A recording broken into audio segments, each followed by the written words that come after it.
To give you a bit of a background from our perspective, as you're aware, the current activities in the bauxite and alumina industry in Suriname are mothballed, and the government is of course interested to find a solution, a long-term solution to revive the industry.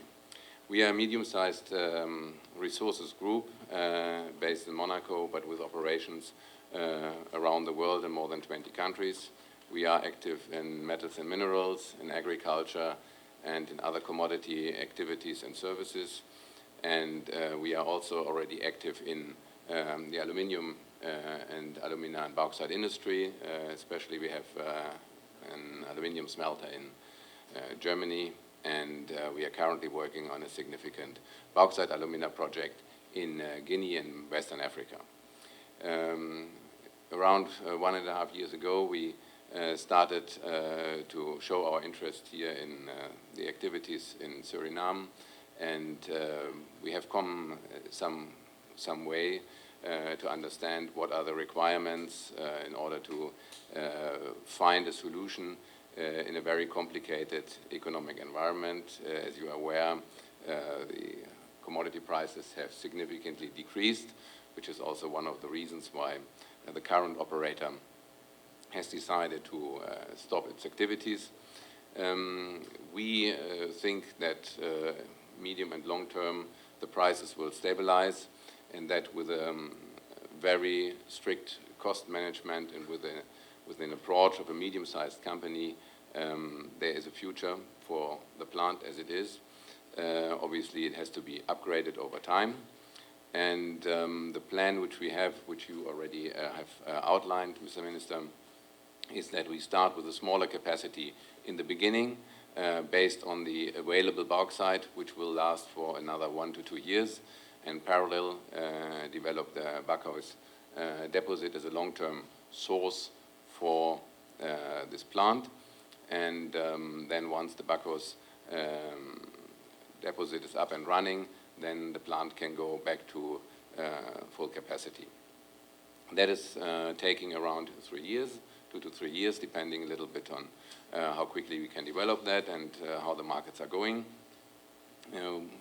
All what we have now outlined here, and I've understood that you spoke about employment, that this can confirm that from our side, that this is the plan, starting with around 400 people and building it up to 1,500 people.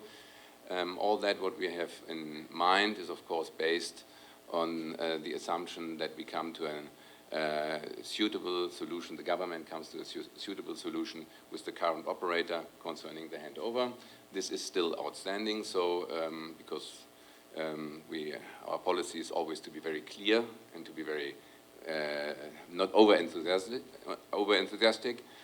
We have still to solve, or the government has still to solve this issue with the current operator to negotiate a proper handover, but assumed that that will take place, then we can immediately after start to get the operations up and running.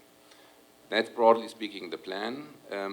We are a long-term committed investor. We have never sold anything, so the plants and we have taken over in the past. We have, as I said, an aluminium smelter, but we have also made investments into copper recycling, into steel production. We always invested into plants that were in difficulties and restructured it. We are a long-term orientated investor. We are thinking in decades. We are not interested in selling. So we have also agreed with the government that there is a clear restriction from our side that we cannot sell the shares for a period of 5 years, and after that the government has a preemptive right if we want to exit. Why have we done this? We have done this to underline towards all parties concerned that we are here for the long term. This is a very important decision for us. It is a big investment. It's a big plant. We are, as I said, a medium-sized group, and therefore we have well thought through this decision whether we want to go for it. And having made up our mind, it is clear that this is for the very long term. We don't underestimate the problems that are in front of us. It's a big challenge. It's not something where you can say this comes by itself. It requires significant effort from all parties involved, but we are optimistic that when we get the support from the government, where we have no doubt that this will come, that this will be possible to get a profitable plant to secure the long-term future for this operation.